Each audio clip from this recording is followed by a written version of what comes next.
Okay. Various computer issues. There's a problem-solving process, and if any of you are in electronics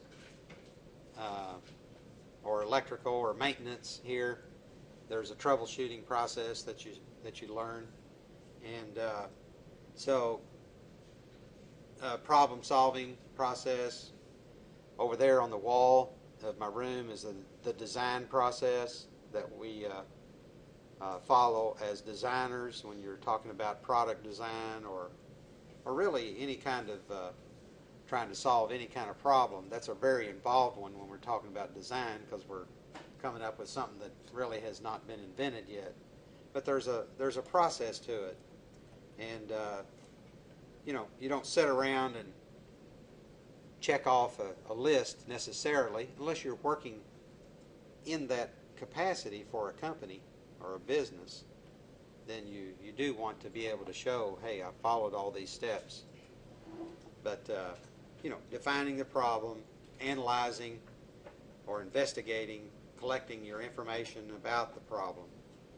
Okay, so once you define what it is, and then investigating all the possibilities and the symptoms that you're seeing, and then looking across software, hardware type of solutions that there could be, identifying all the possible solutions, and then picking one. You got to use your old brain and say, well, I think it's this. And you're working by yourself, that's what you'll do. If you're working in a team, it may come up out of that with all of you agreeing this is what we need to do. You may have a standard troubleshooting list to work through if you are working as a computer technician or electronics or electrical or whatever, some kind of technician. You may have a checklist that you're working off of anyway. You don't want to reinvent the wheel. So, defining it, you make sure you actually have a problem. Oh, it's not plugged in. That happens. The cord is just not all the way in the slot. The monitor over here in the office, over here in the division assistant, Ms. Thompson, she's got a monitor, and for a long time the monitor was fine. She's got two monitors, and one of them started turning pink. So it was getting pinky looking. So she was thinking, well, I'm going to have to get it. I'm going to have to replace this.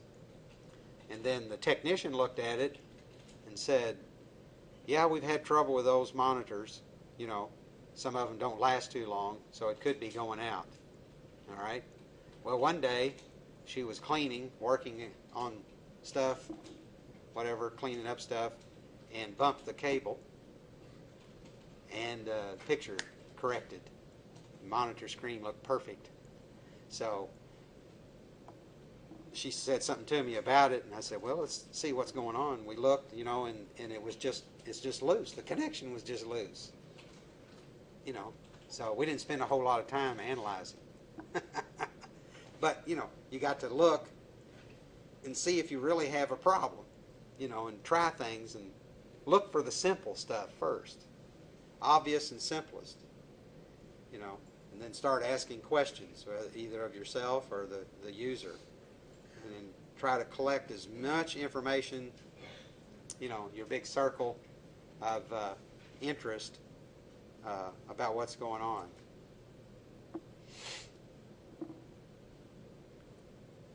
So, collecting all the data, determine why the problem exists, attempt to reproduce the problem, make it happen again.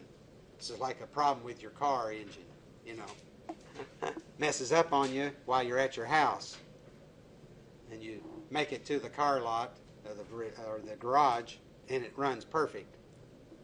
We can't find anything wrong with this car, it's not doing what you said. So you try to make it fail, where you can figure out what it is that's wrong.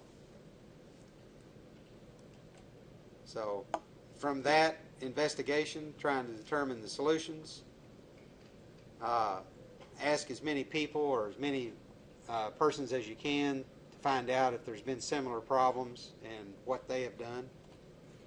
And you start with the most basic solution and then implement it. Try not to put two solutions together at the same time. Oh, look there, there's something wrong here. You know, don't branch off into solving other problems just right away, okay? Don't try to fix things that aren't broken.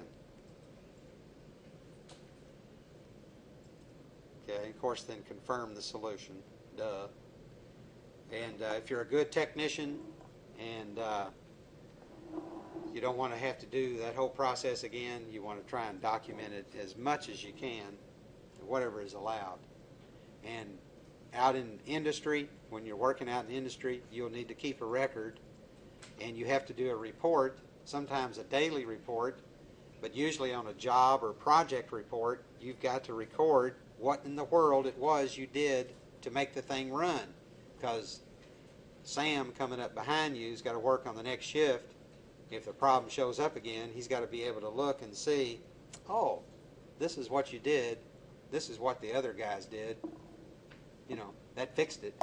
So you don't have to reinvent the wheel every shift. You know, and eventually a problem, the root cause, will start to show itself. So the problem-solving process, trying to follow a straight line or a spiral path. Okay? It's not a linear process. It's more going around in circles. You'll, at some point, I'm not even sure you could say it's a spiral, but it's sort of, you know, in doing a problem-solving thing, it's like a wheel. Only the spokes in it sometimes will break in the process. You'll stop at, trying to discover or analyze the problem. You find something else, so you've got to put that in and start your process back over. Okay? So it's more circular than I think, personally, than it is spiral. And just by the way, that's a mathematical problem, a spiral. It's a geometric solution to that. But anyway, we won't go into that. Your CD or your DVD is not a hard drive. Remember that. This is just in my mind, and when you're in my age, you have to say things as they pop up. So I want you to have this piece of information. Remember, a DVD is a spiral groove. Any of you know what a vinyl record is? Okay, some of you do. I know you do. All right. So at Book and Music Exchange, you can go in there and see them.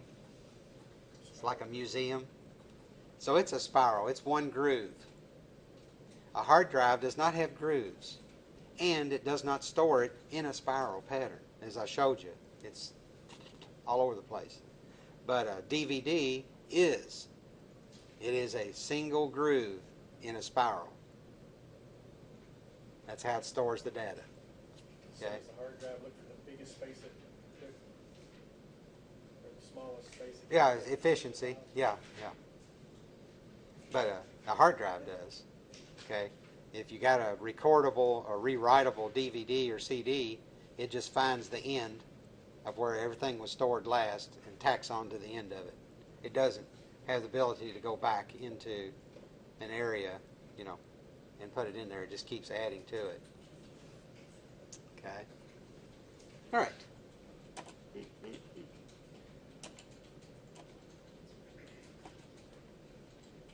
All right, so when you purchase, maintain, or repair a computer, you should plan to put in some research time and focus your decision making. So when you purchase a computer, you need to make a list, actually list out what you want to do with it. You're going to run CAD on it, you're going to run Microsoft Office only, You're going to run video games. You're going to run music. What else? Point of sale, data collection out in the industry, and what type of data. You know, all this kind of thing, you want to list it, okay, to help guide you along with purchasing the right type of computer.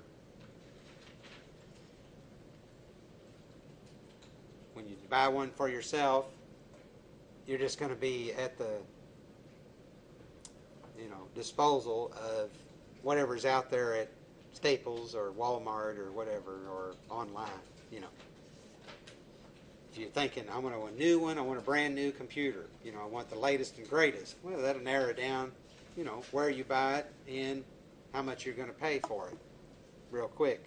So you got to decide whether it's just have the newest thing and I'll just buy the most I can that's newest, or are you going to try to look for all the different functions that you want to perform on it and then match the computer for that. Okay? So like when you were buying your new laptop, we talked about, specifications of what AutoCAD or Autodesk products wanted. And so you can go online and find a list of computer minimum requirements for that software and make sure your computer matches that and then add a little bit onto it. Okay, so that you can use it longer, because software, as it upgrades, always uses more RAM and always wants to be a faster chip and higher speed and higher capacity graphics. Okay, they talk about in the book the Linux PC, Linux operating system. It's a kind of a free operating system. Okay, open architecture.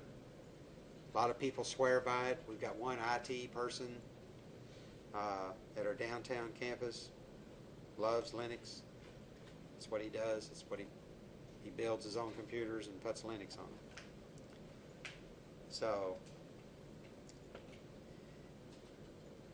So we already talked about maintenance, what we need to do, keeping them clean, blowing them out, keeping your keyboard clean, opening up your CPU box every now and then and blowing it out with compressed air is a good thing. Maintaining a computer, your warranty, you want to, you're not going to sit and read the whole warranty. If it's usually a 1, 2, or 3 year warranty, and you can purchase more. I wouldn't recommend it. 2 or 3 years is plenty. Okay. If it makes it past a couple years, it's probably going to run for a long time.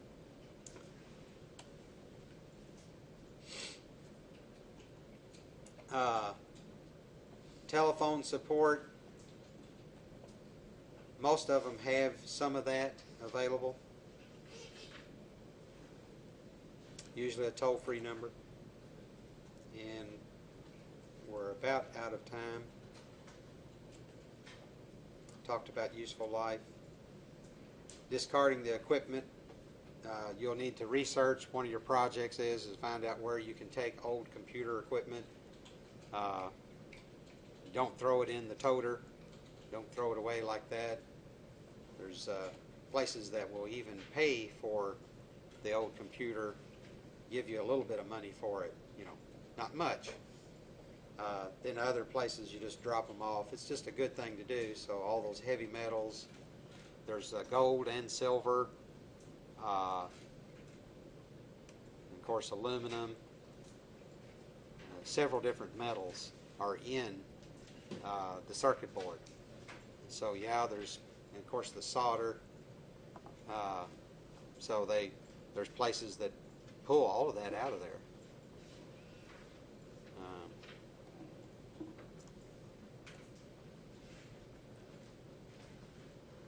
Of course, making a donation if it's still kind of a usable deal. Now, over in the third world, this is what it looks like in recycle centers. They have their children doing it, sorting it out in wicker baskets. You just look that up sometime. Look around at different pictures, images of India recycling, China, Indonesia. Acres. There's some places like over in India, literally, I don't know how many acres, and it's covered with computer parts. I mean, mountains of it. And they cook them down, you know. They've got just rustic looking crucibles and stuff, and sometimes not even that. They just like start a fire and melt the solder out of it, and it runs out on the ground. They let it cool, and they pick it up with their hands. I mean, they're working in all that carcinogenic stuff all the time. It's kind of sad what they do. And we, guess what? The United States ships barges, shiploads of old computer components. They're sold over there for recycling. I'll have to look it up. There's a picture I had at one time of, it's down in Georgia, actually, and it's a cell phone recycling dump area. There's a guy standing near this mountain of cell phones out in it. I was looking at it, you know, and I go, oh man, that's a person standing there. It's just millions of cell phones, you know. But just think about all that. I mean, how many millions of cell phones there's been, you know, 45 million of them in the United States or whatever, and people, you know, upgrade their phone, and they'll toss their phone or they turn them in, you know, for recycling. And there's companies that pull all those metals and stuff out of it, you know, and electronics. Smaller level, even locally. Yeah.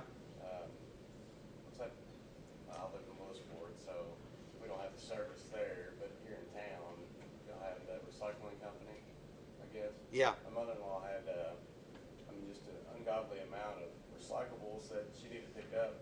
It was actually last Christmas, so I'm sure it's a ton of cardboard. Yeah, oh, yeah. Whatever. Yeah. But it was all there, and I told her, I said, well, listen, I said, I'll take it to the site, Yeah. wherever this is. So, of course, whenever I Googled it, the site was actually the owner's home. They just never did go, and so I had a trailer load of just recyclables, and I'm looking for, I was like, hey, is this the recycling company? He said, yes. He said, I'm so sorry, apologize for it. He said, we just never did change the address to our actual operating site. Oh, okay. Now. So he gave me directions to it. I back up to this bay door, and I walk in, and I'm helping them unload, and I turn around and look, and like it's of course a lot smaller than the cell phone pile you're talking about, but for the amount of people in Owensboro, Yeah. for what I saw inside this building, I mean, I was blown away with. I mean, Like over on Grimes Avenue? No? It's actually over by Chautauqua Park. Oh, okay. Yeah. Yeah, yeah. Behind Modern Welding. Yeah. So Modern Welding, you look straight at it. Yeah. You know, so there's a little alleyway, I guess, you go through there, and they're in one of those buildings there it used to be. Just an amazing amount of like old desktops or the computer. Yeah. Stuff, you know? Old monitors, I mean, tons of CRTs. stuff. They buy old Yeah. motherboards and stuff. Huh? They buy old motherboards and stuff like that. They do it for the gold, Yeah. stuff like that. Yeah. Massive Silver. amounts of it in there. I was blown away. I was thinking cardboard and whatever else. No, what they had piles of in there was all Yeah. electronics. Well, you think about even here locally, you know, an office building or a bank or something. Every 5 years, because they cost out their computer systems, they might have them on a 5-year depreciation. They'll change them all out in 5 years. Well, all that stuff, you know, it's zeroed out. They don't care what happens to it. You know, if they can get $1 out of each thing, that's great. But they'll donate it maybe. But a lot of times it goes to recycle centers or goes in the dump. And there's a lot of metal on the cases. Yeah, yeah. We're just sorry, I'm just jawing. You get up and go when you need to, man. But yeah, it's